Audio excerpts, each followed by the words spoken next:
No, I didn't. Damn, this is end-to-end football right now.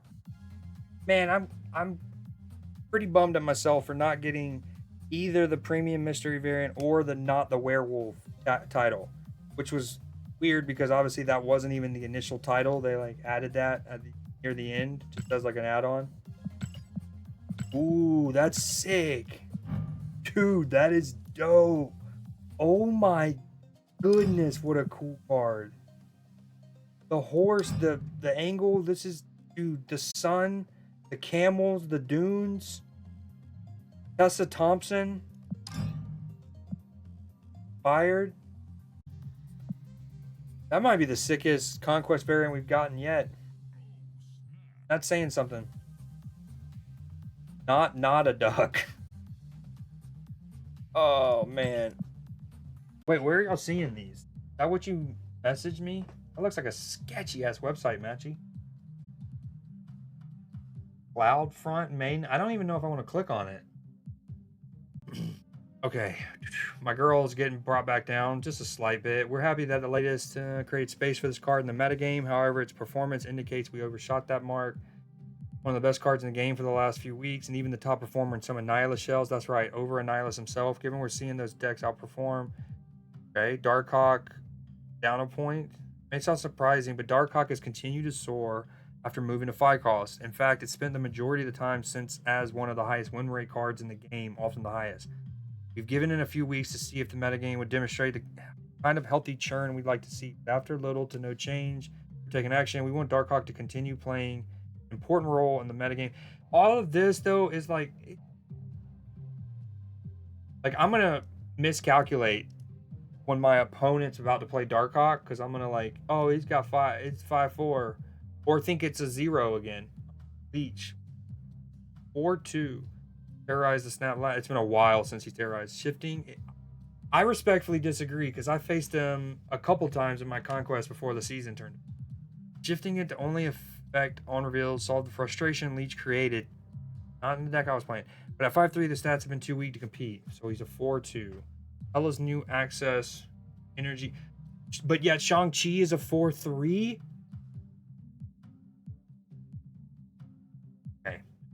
I do agree with he can more effectively address cards like Cannonball and stuff. Psylocke. And you know another reason why they did this? Oh, okay, now I saw this, but I was genuinely about to get to this, is I think Leech and the perception of him changed a lot when we saw the interpretation of Leech in X-Men 97. With that said, I did see this in my peripheral. Besides, we can't help but root for our favorite Morlock after seeing that brave face. We previously nerfed her. We're going back up. Now that has settled into a healthier position. Okay, Sauron, 3-3. Similar to Psylocke, we weakened him a touch during an era of specific overperformance. Given the era has passed, we're returning that power. An extra +2, aka an extra +4 with Onslaught. To see ongoing base decks claiming their 2 at the upper ranks over the last week.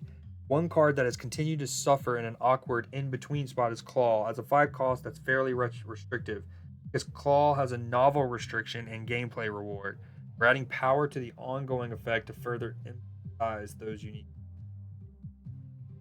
You know, in a couple patches ago, they talked about the concept of like, we want to start lending into the dream of a card or something like that instead of like the base or something like what the card can do at its coolest. Why didn't they use that nomenclature again? Ultron. Oh, for a second, I thought Ultron was becoming a 1-2. I was like, what? Why would someone even want to play that? Oh, dude, the drones are going to start at 2?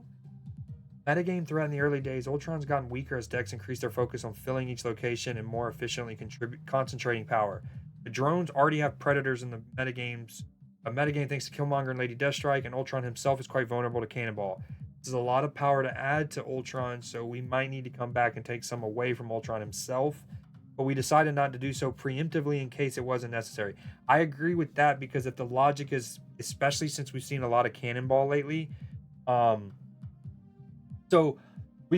I've seen a lot. I know personally, Cannonball is very good, very, very, very good. But I like how they're not nerfing Cannonball. They're trying to weaken him by adjusting other cards like Leech, and then if they brought Ultron down any, Cannonball might not push the Ultron kind of thing. I guess, well, it doesn't matter what it pushes at that point. You just want a cannonball. You just want the biggest thing away or turn into a rock. We'd rather see Ultron make a splash once more than continue Thunder. Gonna help high Evo so much. Well, that's the deck. So one of the conquests I did manage to play um, before the season turned over was against a high Evo, and they had Leech, and it actually hucked me hard, very hard. Got him twice. It was muy triste. Um, yeah. So this is the avatar that I got instead of the premium mystery variant, and Adlin was like, instead of the PMV, and I told him, I was like, I like to secure the unique things in that respect. Like, so in this sense, I'm mad I didn't get the not a werewolf. Super mad I didn't get that actually. Love that. I wonder if I can email them and say, can I trade the other one? It was like snap on turn 1 or no guts. Yeah, this one. Can I trade them? This, which was the original one, for the not a werewolf one? I don't know actually if I want that, because this, Matchy knows how I feel about proving grounds etiquette, and this kind of embodies that. So I don't know if I would want to get rid of that. Take that back. One call Sal to come get props. For real. For real, for real. Yeah, anyways, to wrap that point up, I'm bummed I didn't get that because I like getting the specific things. Like, yes, the premium mystery variant is probably a better value and all that, that I missed out on. But I like getting the exclusive stuff that you only get this month and this thing. You can always get a premium mystery variant at another time, Shiza.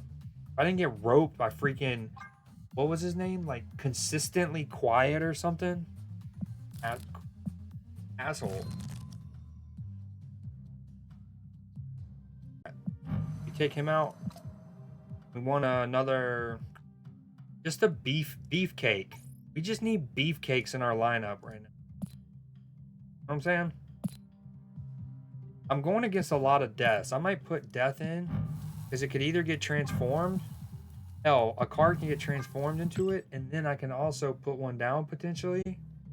Here. So you pulled this with your first key and got Corvus, which you didn't have. Oh, okay, my bad. It was a repeat. This is rowdy. This is so rowdy. Dude, oh my Lanta. We have 2 keys. We're almost at another one. I don't have a variant for either of... this is like... I would be cool with any of the 3. I want Kyra the most, I think. I would want this the least because I've never pulled this and gotten a card I didn't have. Even though there are 2 Series 4 cards I do not have. Howard and Martyr. But yeah, if I had a choice, I want Kyra. Then Nocturne.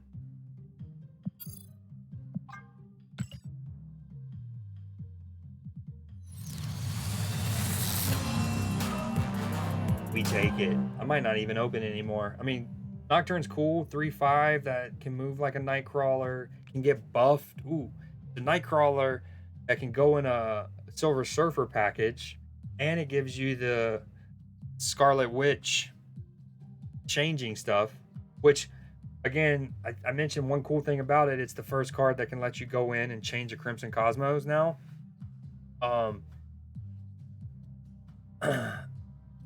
And Crimson Cosmos is probably one of the 2 or 3 worst locations for a Silver Surfer deck. This is so sick. I'm so glad I got this with my first pull. Ooh, dope. Yeah, so I think this can be filthy in a Silver Surfer deck. Obviously, the 3/7's nice, but it can help you get rid of... and it's not on reveal. So actually, the 2 worst locations you could argue for Silver Surfer decks are Crimson Cosmos and Nowhere, right? She could change both or either. Agreed. And that's why I've rarely, if ever, played Scarlet Witch. And I hate playing the Reality Stone. I can have a, beefcake Thanos. And then I would maybe I end up doing it, but I'm like super reluctant because I don't trust it. But again, what you're hoping for is like getting into Crimson Cosmos or say, at least with my idea, nowhere. I don't think I open another one. Nocturne's cool, but playing around with Blink, I played 2 matches with her. I've gotten some cool combos off, and I've won one, lost one. We're switching. I would want the hood in this, but because the hood bug still exists, I was switching out a card for the hood.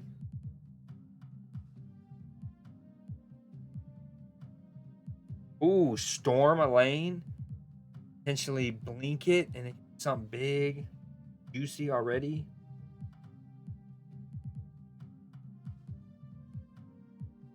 Crystal. It's always going to be something bigger than Crystal. Is this... Are we entering the Crystal Golden era? Hold on. Imagine she turns into something beefcake and then helps you pull the beefcake. Get 2 beefcakes. Yo, what up, Hoodie? What up, Hoodie? Just getting all this extra time. Oh, is it... You know what time it is? It's the best time of the month. Genuinely, to me, the best time of the month is this little... When you hit the 10 matches played in a new season, and you just get to gobble up loot. 21... Oh, no, no, no, no, no, no.